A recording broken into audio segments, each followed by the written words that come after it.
नमस्कार, true crime alert में मैं एक बार फिर से हाजिर हूँ एक और सच्ची घटना के साथ में।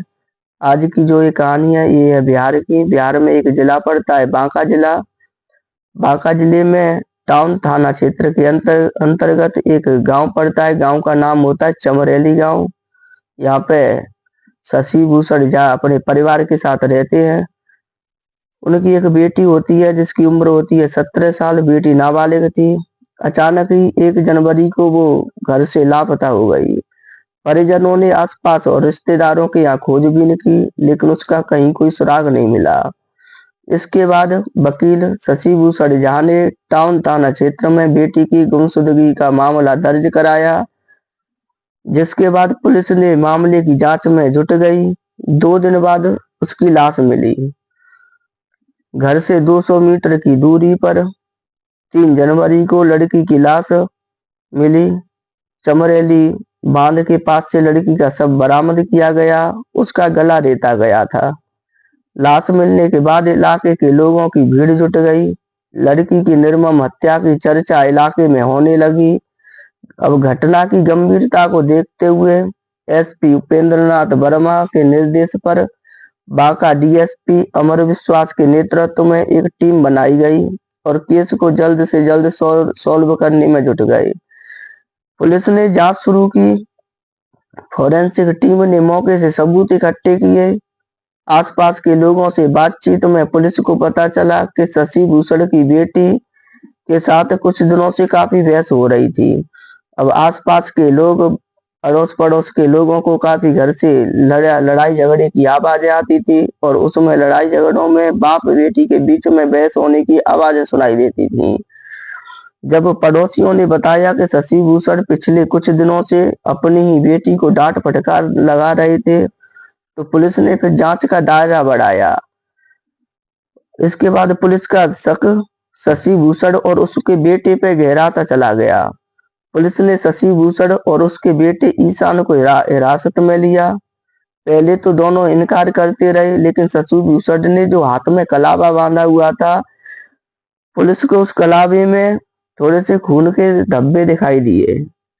पुलिस ने उस कलावे को जब्त किया और मृतका के ब्लड सैंपल से मैच कराया। जांच में पता चला कि जो खून शशि भूषण के मौली में यानी कि उसमें कलावे में लगा हुआ है वो उसी की बेटी का ब्लड है।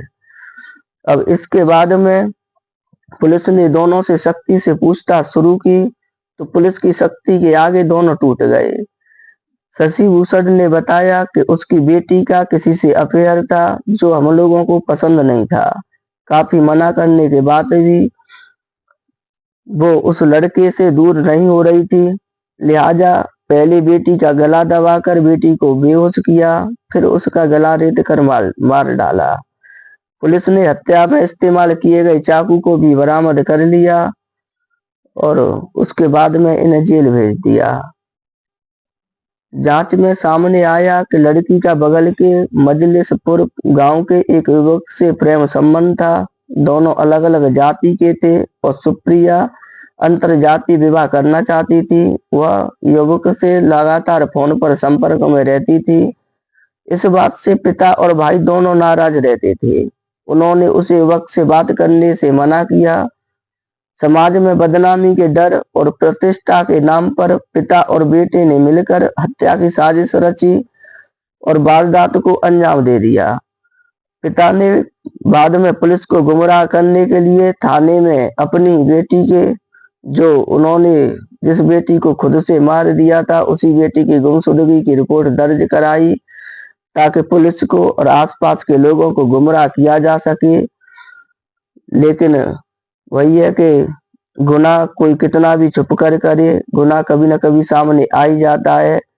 ब्रजभूषण सिंह के हाथ में बना हुआ कलावा उस गुनाह की चीख चीख करके गवाही दे रहा था और जो उनकी बेटी के खून के दाग उनके हाथ में बंधे हुए कलावे में लगे थे, वो चीख चीख करके बोल रहा था कि मेरा कातिल कोई और नहीं, मेरा बाप ही है।